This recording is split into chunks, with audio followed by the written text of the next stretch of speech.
Camila. Eu sou a Dami. Eu sou a Priscila. Eu sou a Vitória. Mais um papinho de meninas, aí o sexto. Eu tô falando que nós estamos contando o dedo. Vamos para a nossa enquete. Nós estamos falando de divórcio, parte 2. O que é divórcio? Eu tinha esquecido de falar no outro vídeo, mas eu lembrei nesse, tá bom? Divórcio, separação ou rompimento entre pessoas ou algo. Então, é bem fácil, né? Separação, rompimento, desligamento de pessoas ou algo. Vamos para a nossa enquete. Nós estamos aqui, 3, 4, 5, 6 Cagil. E dessas 6, quantas são filhas de pais divorciados?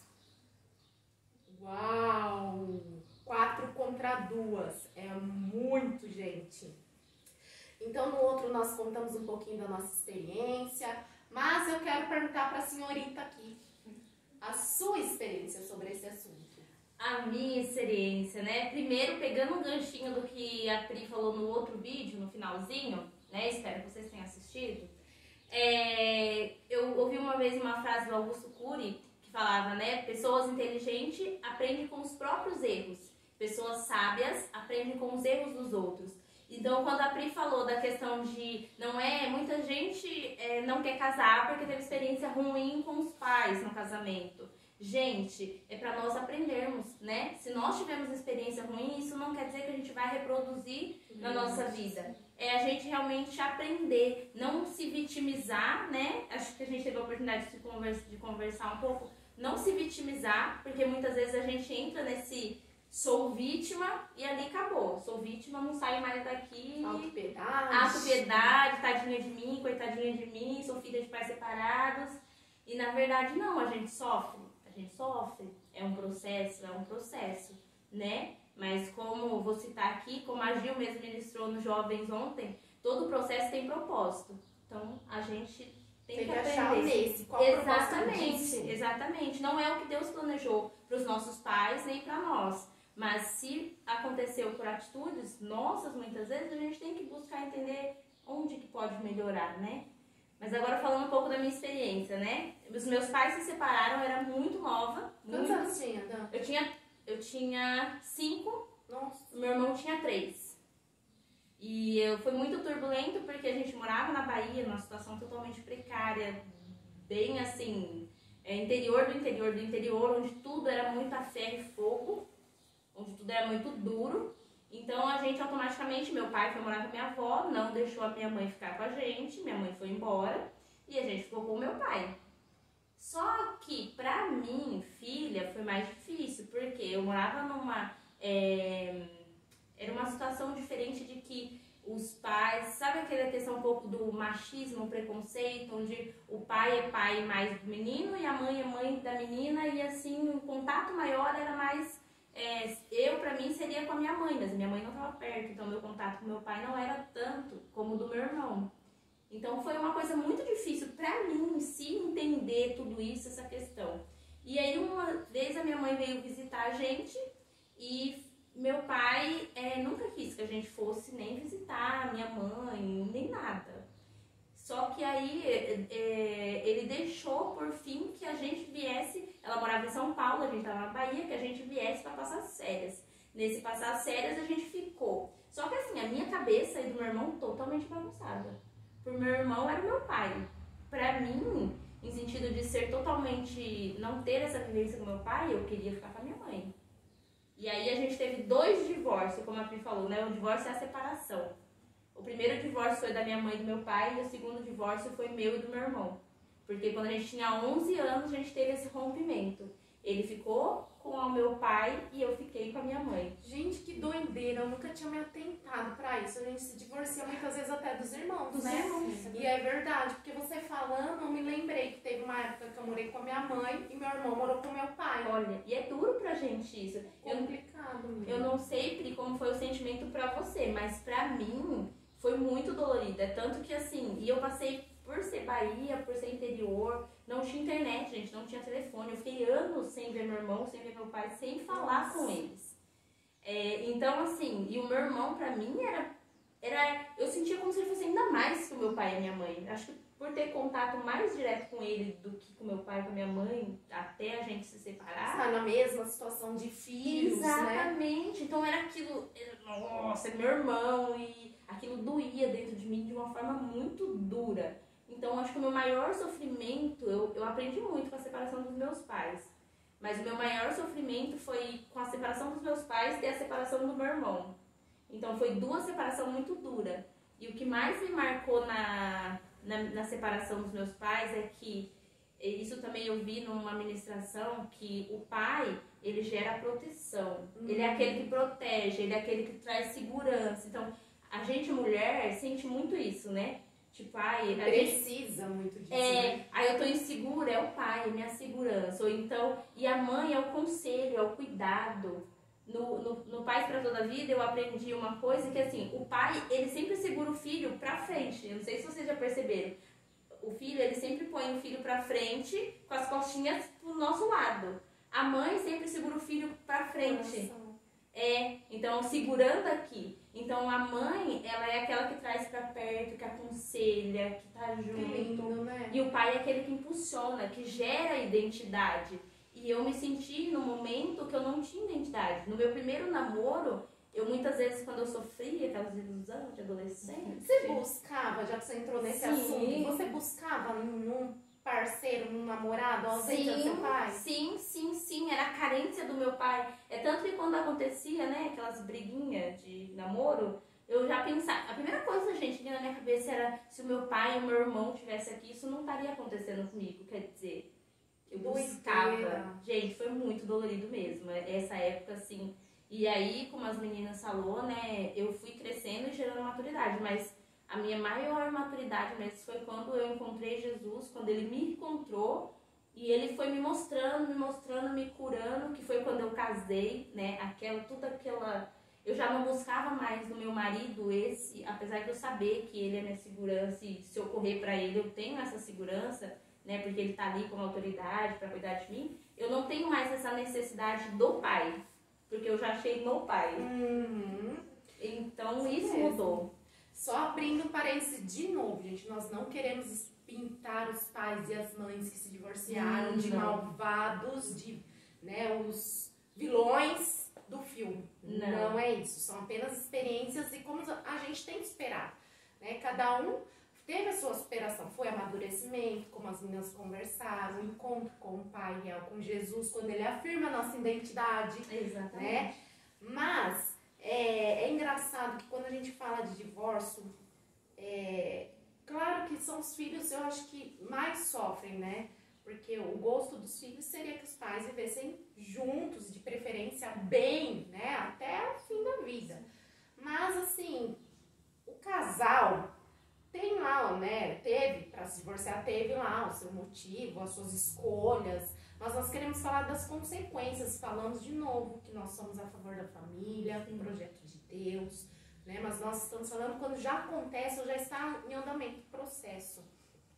Algumas situações que acontecem durante esse processo, eu até anotei algumas aqui. Irmãos mais velhos começam a tender a cuidar dos irmãos mais novos como se os mais velhos fossem adultos. Então, assumem um papel que não é seu, né? Porque com o divórcio, a mãe ou, sei lá, o pai tem que sair para trabalhar. E aí a criança, o adolescente, toma um papel que não era dela, cuidar do mais novo. Alguns apresentam dificuldade no aprendizado. Isso aconteceu comigo, aconteceu com a Lô. A Michelle também, que a minha prima também teve dificuldade no aprendizado. Eu acho que isso pega muito. É como se a criança, se ela travar... o referencial, né? E agora, pra onde eu vou, né? E aí, o que menos entra na cabeça é a escola. Sim. Alguns se sentem abandonados. Gente, eu tava lendo uma matéria que o filho de um casal que tinha se separado, ele falou assim: o dia em que meus pais se divorciaram foi o dia em que minha infância acabou. Nossa. Gente, muito forte. O dia que meus pais se divorciaram foi o dia em que minha infância acabou. Eu não sei o que essa pessoa passou, mas o que ela disse foi muito forte, né? E muitas vezes o divórcio ele também deixa aquela imagem negativa a respeito do casamento. No outro vídeo eu falei, como pode uma pessoa gostar de alguém e esse alguém gostar dessa pessoa? Né? Não existe, isso não sei. até que aconteceu a minha história que o Senhor preparou. Aí eu pude entender. Mas assim, nós, com esses sentimentos que nós estamos colocando aqui, a gente não quer montar cardápio, não, para vocês escolherem qual vocês querem sentir. Não é isso, tá bom? Nós queremos te falar que é normal alguma coisa que vocês possam estar sentindo confuso, não conseguir aprender direito, se sentir culpado, né? Muitas vezes, como a gente já falou aqui, são sentimentos que vão vir. E a gente quer repetir de novo para você. Corra para os braços do Pai Celestial, né? Do Espírito Santo. Permita-se, converse com alguém confiável. Buscar ajuda, né, Pri? Buscar ajuda, que vai te dar conselhos bons a respeito. O que a gente quer falar para vocês? Que em nome de Jesus nós queremos falar, queremos profetizar que dias melhores virão, estão por vir. Em nome de Jesus, né? Que você tenha a esperança com você. Lá em Romanos 15, 13, eu separei para você que está nesse processo, que está com sentimentos ruins, triste, amargurada, decepcionada, frustrada, inquieta, insegura, né? Vou ler para vocês, Romanos 15, 13. Que Deus, que nos dá essa esperança, encha vocês de alegria e de paz, por meio da fé que vocês têm nele, a fim de que a esperança de vocês aumente pelo poder do Espírito Santo. Então, em nome de Jesus, guarda esse versículo no teu coração, Romanos 15, 13. Vai ficar tudo bem. Creia que o Senhor está cuidando de você. Quantas e quantas ocasiões que a gente ficou perdido nesse processo com filhas, né, ficamos perdidas, e quantos livramentos o Senhor nos deu, não é verdade? Ele nunca deixou de cuidar de nós. Mesmo a gente, às vezes, não conseguindo raciocinar direito, a gente não conseguiria numerar ou saber de todos os livramentos que nós recebemos nessa confusão, né? E talvez você possa ter saído ferido do divórcio dos seus pais. E os pais, muitas vezes, né, papai, mamãe, se tem algum assistindo aí, não faça os filhos de muleta, né? Não faça dos seus filhos confidentes. Eles são filhos, não são amigos. Né? Uma criança ou adolescente não tem estrutura para ouvir: ah, eu larguei da sua mãe porque ela me enganou, ou eu larguei do seu pai porque ele me traiu. Um filho não tem essa estrutura. Por quê? Ele é filho, ele não é confidente, ele não é muleta. E muitas vezes os pais fazem isso, confidenciam aquilo que diz respeito ao casal. Tem que conversar quando se está nesse processo, ou depois até do processo de divórcio com os filhos? Sim, a criança é a maior interessada no que está acontecendo na vida dos pais e não do casal. Então fica a dica, vai conversar, né? Pode ter passado um tempo já o divórcio, mas se ficou algo que precisava conversar pendente, converse com seus filhos, mas de maneira que você passe informações em relação aos pais e não ao casal. As divergências do casal não interessam ao filho. E é aí muitas vezes onde nós saímos feridos, magoados. Já vi muitos pais e mães colocarem filhos contra a mãe, filhos contra o pai, né? Porque o casal não se resolveu lá e um saiu machucado e acabou pondo a criança no meio, né? Tem um livro que fala: não faça do seu filho uma arma. Ou seja, né? Não use ele como uma arma para, né, descarregar toda a frustração que teve como casal, né?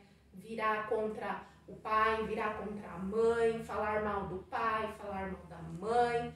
O que a gente precisa entender é que filhos sempre serão filhos. Os pais sempre serão pais. Aí a gente volta lá naquele quesito de honrar pai e mãe. Então, papais e mamães, por favor, não façam dos seus filhos muleta e nem confidentes. E se você se identificou, filha, filho, né, você está sendo ouvindo, está ouvindo coisas que você não deveria ouvir, que está te fazendo mal, fala: mamãe, papai, por favor, isso não me diz respeito como filha, diz respeito a vocês como eram quando casal, né? O que me agrega é o que vocês vão fazer como meus pais. Quais as decisões vai tomar, né? Quais as decisões. O que vai fazer. E eu falo que no meu processo, assim, eu acho que a reaproximação do meu pai, estar mais próxima da minha mãe e a aproximação do meu pai foi porque nunca, gente, nunca o meu pai falou nada da minha mãe e nunca minha mãe falou nada do meu pai. Isso eu posso falar de forma muito clara. Eles nunca se levantaram um contra o outro. nunca falou nada. Então, assim, eu criei a identidade dos meus pais pra mim dentro do que eu mesma vivi com eles. E você falando isso dá interessante, porque dependendo da fala da mãe ou do pai a respeito do, né, do outro lado do pai, por exemplo, pega uma mãe e a mãe começa a buzinar na orelha do filho a respeito do pai, pega um pai, o pai começa a buzinar na orelha a respeito da mãe, a criança vai formando a imagem errada. A imagem daquilo que o pai ou a mãe falou e não daquilo que é, porque como a Pri pontuou fortíssimo, o que o pai, o que eles são entre marido e mulher não quer dizer que eles são como pais. Perfeito. Às vezes são pais maravilhosos, mas como casal Não eram péssimos, né? Não conseguiram ali se alinhar. E só para fechar, eu li um livro de uma psicanalista que ela conversava assim com crianças, as crianças mandavam dúvida e ela lia e respondia. Eu lembro da pergunta do menininho que fez, né, que era em relação a divórcio e tal, e eu achei o máximo a resposta da psicanalista, da profissional ali para a criança. Ela falou assim: primeiro, alguém ditou essa carta para você escrever, porque uma criança nunca escreveria dessa forma, né? E aí, conforme o decorrer da carta, a criança ela pintava a madrasta como uma bruxa. Então a psicanalista conseguiu ali entender que a mãe estava a ponto tão magoada, né, com a separação, do pai ter arrumado uma outra mulher, que, né, pintou para a criança realmente uma madrasta. E até que a profissional fala: peça para a sua mãe me procurar, porque ela também precisa de ajuda. O mundo que você me contou agora não é um mundo que uma criança teria, né, conseguiria essa percepção na sua idade de ver outra pessoa dessa forma. Então peça para sua mãe me procurar que eu vou ajudá-la também. Então cuidado, né? E uma dica: honre pai e mãe, seja intercessora deles, né? E nunca se esqueça que sempre serão seus pais. Ame, tire aprendizados, peça ajuda, conselho para pessoas que você confia, nos procure, né? Vamos conversar, vamos, né, se for necessário orar, vamos, né, ler a palavra, mas não guarde isso para você. Tire coisas boas desse deserto. Todas nós, em nome de Jesus, passamos por isso. Estamos aqui, ó, firme e forte para a glória do Senhor. E estamos agregando na vida de vocês através do que nós passamos, né? Então, meninas, fica a dica. Procure um lado bom disso e vá aos pés do Senhor. Dá hora para nós encerrar? Amém. Vamos lá. Pai, em nome de Jesus, nós te agradecemos, Pai, por mais esse momento. Sim. Nós entendemos que o Senhor é o nosso Pai Celestial. O Senhor é aquele em que nós devemos direcionar o nosso coração e aprender. Pai, em nome de Jesus, eu oro, Senhor, por essas famílias que estão nos vendo. Muitas, Senhor, que estão passando talvez por esse processo de divórcio. Espírito Santo, eu peço que o Senhor entre em cada lar representado por essas meninas que estão assistindo, ou até mesmo pelos pais que estão assistindo. Eu te peço, Espírito Santo, que o Senhor mova os corações, que cada palavra dita aqui, que cada testemunho dito aqui, Pai, não venha ser, Senhor, como armas ou como a Pri mesmo disse, como um cardápio. Que as pessoas que estão assistindo não venham se vitimizar, mas aprender com cada situação, Pai. Porque nós passamos pelo processo e o Senhor nos moldou e nos mostrou cada ponto. E assim, Senhor, eu creio que o Senhor vai mostrar essas meninas, Pai. Sim. Nós oramos agradecendo pela vida de cada uma que está participando aqui nesse momento e pelo Papo de Meninas, Pai. Em nome de Jesus e pelo Espírito Santo, nós oramos e agradecemos. Amém. Um beijo, menino.